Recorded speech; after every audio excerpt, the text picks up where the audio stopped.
Nung si Bryce Hernandez na, nagbanggit ng dalawang senador. Front page na kaagad kami. Kahit hindi totoo yung sinasabi niya. Na walang basihan. 30% commission daw.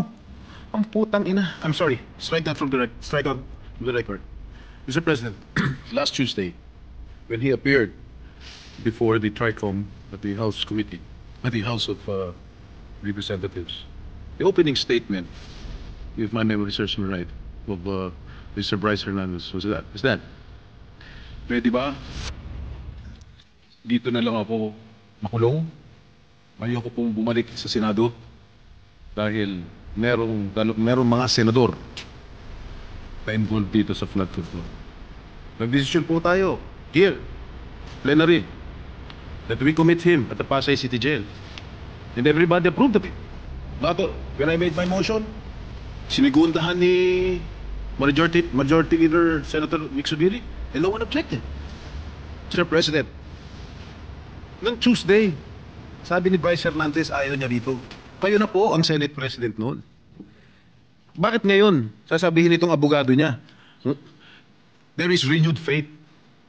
Bakit nung sinabi ni Bryce Hernandez, Senate President po kayo, wala ba siyang faith sa inyo noon nung nagsalita siya? Noong Tuesday, na ayaw niya bumalik dito sa Senado. Bakit ngayon niya lang sasabihin na meron siyang renewed faith?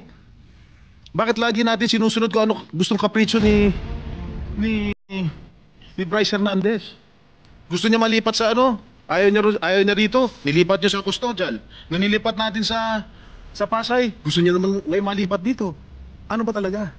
Why are we giving so much importance or credence to this person who is a liar, who is the #1 suspect of this corruption, what is happening in our country today? Bakit? Meron ba nagproproteksyon sa House of Representatives? Bakit nung nag-hearing ang Blue Ribbon Committee po, no, si Congressman Marcoleta pang chairman ng Blue Ribbon, nagbanggit si Diskaya, ilang congressman ang involved sa korupsyon. Pagdating ng kinabukasan, hindi na front page, hindi masyadong pinag-usapan. Nung si Bryce Hernandez na, nagbanggit ng dalawang senador, front page na kaagad kami. Kahit hindi totoo yung sinasabi niya, na walang basihan. 30% commission daw. Ang putang ina. I'm sorry.